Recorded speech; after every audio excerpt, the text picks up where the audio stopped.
Welcome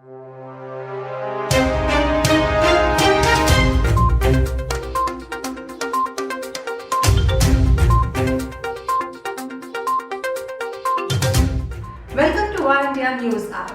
Private sectors expect to lose control of AI governance within 5 years. A lack of accountability within the private sectors will lead to governments taking over responsibility for AI regulation over the next 5 years, according to new research by Pegasystems Inc., the software company that crushes business complexity.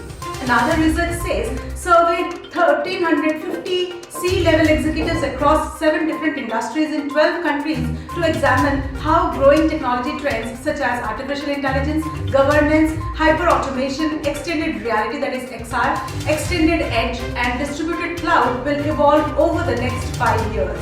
The research identified a growing need for business leaders to take stronger accountability for the governance, integration, innovation and adoption of emerging technologies so they can better enact change within their organizations. Key findings from the study includes the public sector is poised to fill the AI governance gap and successful integration will be the key to the dawn of the age of hyper-automation. With this, more than half, that is 52% of respondents say the pandemic has forced them to identify more opportunities to infuse automation into their businesses. This is particularly true in areas like workflow and case management, typical areas where companies focus their efforts to reduce costs and increase efficiencies in difficult times. Finally, technology keeps advancing and is not going to slow down for organizations to catch up.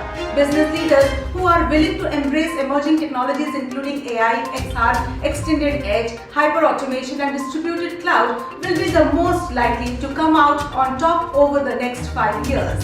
Let's see to the headlines in One India.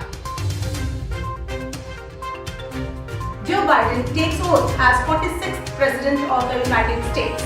Joe Biden on Wednesday became the 46th President of the United States at the Inauguration Day ceremony in Washington, D.C. with a call to unity, vowing to bridge deep divides and defeat domestic extremism 2 weeks after a mob attack tried to undo his election victory. Biden swore the oath of office moments after Kamala Harris, who became America's first women vice president.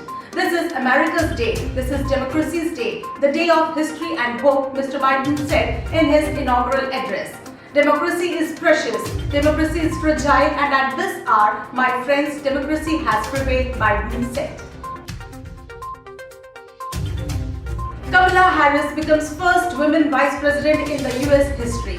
Kamala Harris made history on Wednesday when she was sworn in as the Joe Biden's vice president, becoming the first woman, the first Black American and the first Asian American to hold the second highest US office. Harris' appointment is historical on many levels as she breaks the glass ceiling in politics for women in the executive branch.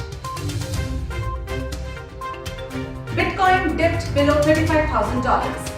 Prices for the largest cryptocurrency Bitcoin dipped as much as 6.8% on Wednesday and traded below $35,000. Ever since the market shot to all-time highs in early January, Bitcoin has been beset by volatility and skepticism that the run-up has been excessive. Flipkart infuses Rs 175 crores into Myntra. Flipkart has infused Rs 175 crores into Myntra, the fashion and lifestyle accessories marketplace arm of the e-commerce giant. The fresh infusion for Myntra comes soon after it concluded the 13th edition of its biannual end of reason sale. Myntra Design will allot 4,91,997 equity shares at an issue price of Rs 3,561 per share to Flipkart Myntra Holdings Pte. To raise Rs 175.2 crores, regulatory filings shows. The fresh proceeds would help Myntra to maintain its pole position in the online fashion segment. SEBI clears Reliance Futures Rs 24,000 crore deal.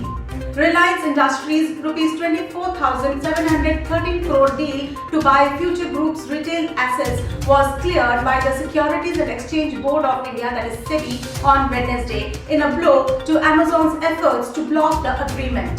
The Bombay Stock Exchange, that is BSE, also granted its no adverse observation report to the deal, the clearance from the market regulator that included some riders. 28 non-official members nominated by government for National Startup Advisory Council. The government nominated 28 non-official members including Baiju's founder and CEO Baiju Ravindran and Chris Gopalakrishnan from Auxiliar Ventures on the National Startup Advisory Council. The council was set up last year to advise the centre on measures needed to build a strong ecosystem for nurturing innovation and startups in the country. The council is chaired by the Commerce and Industry Minister.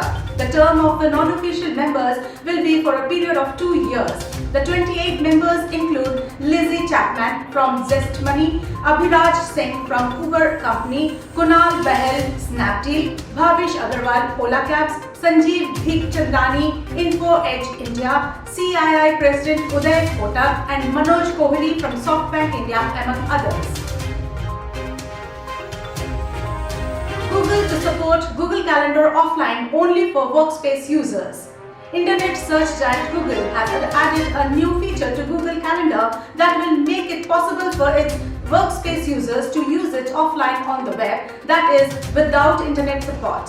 When this is enabled, users will be able to view their calendar and events from 4 weeks prior or any time in the future by week, day or month.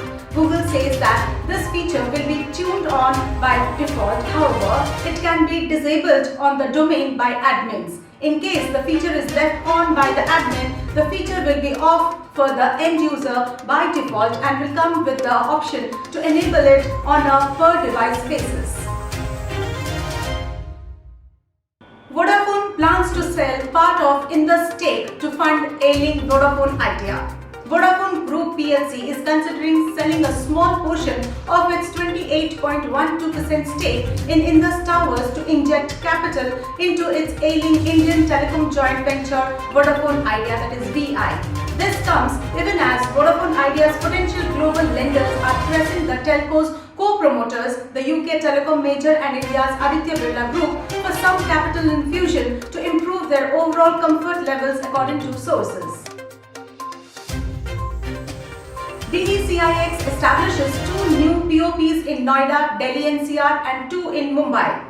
The leading carrier and data center neutral internet exchange, that is IX operator on the Indian subcontinent, DECIX India, has announced the expansion of its points of presence, that is POPs, in the national as well as financial capital. In addition to its 11 POPs across the country, DECIX has now deployed 4 new POPs within Webworks Delhi NCR, CP Noida and Netmagic DC6, Netmagic DC7. Delivering on its mission to enable neutral interconnection capabilities, DECIX India continues to expand its interconnection platform. Quantum acquires Squarebox Systems to help businesses get more value from unstructured data. Quantum Corp has announced that it has acquired Squarebox Systems Limited, a specialist in data cataloging, user collaboration and digital asset management software. The acquisition builds on Quantum's recently expanded portfolio that classifies, manages and protects data across its lifecycle by adding technology advancements to further enrich video, digital images and other forms of unstructured data. This acquisition will strengthen Quantum's ability to provide software solutions to help companies unlock the business value contained in their data both on-premises and in the cloud. Summing up, technology will be even more pivotal than last year in dealing with a flurry of unpredictable events, challenges and opportunities. We believe the best way to tackle this uncertainty is by crafting technology strategies, architectures and solutions that are shapeless and formless yet always flowing, just like water. Businesses can go beyond being simply agile, speedy and responsive. They can literally wrap themselves around the cases at hand, assuming these will instantiate, break and renew themselves over and over again in an infinite number of different ways. We have seen from years of applying agile ways of working and DevOps startups which depend on tiers of a powerful, highly automated technology platform across disciplined teams and healthy, culturally established appetite for rapid change. With this, let's wind up for the day, but do not forget to like, share, comment and subscribe to War India News Magazine. You can download the War India app from Google Play Store for the latest news and updates. Stay tuned and have a nice day.